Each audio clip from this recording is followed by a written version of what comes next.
Трагедия произошла глубокой ночью 8 февраля на озере Бибисыр в окрестностях села Чегвара. Двое рыбаков упали с лодки в воду и стали тонуть.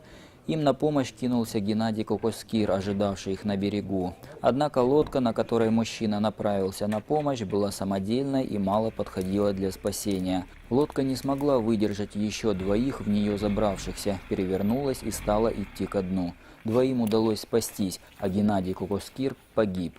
Поиски тела Кокоскир начались рано утром еще местными жителями. Затем, после получения информации, на место трагедии выехали и спасатели. Звонок на пульт дежурного МЧС поступил в 7:54 утра. Дно озера сильно заилено, любой всплеск воды вызывал неминуемое замутнение. Приходилось останавливать поиски и ждать, пока ил не осядет.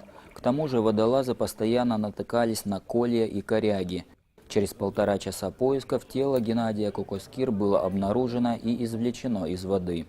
По словам руководства Государственной инспекции по маломерным судам МЧС Абхазии, использование рыбаками на озерах самодельных лодок – явление частое, и это тревожный факт. Эти плавсредства не только не соответствуют элементарным техническим требованиям, в них даже нет спасательных жилетов. Вероятность того, что их использование приведет к трагедии на воде, максимально высокая. Поэтому рыбакам нужно хорошо подумать перед тем, как спускать на воду самодельные суденышки, рискуя при этом не вернуться на берег.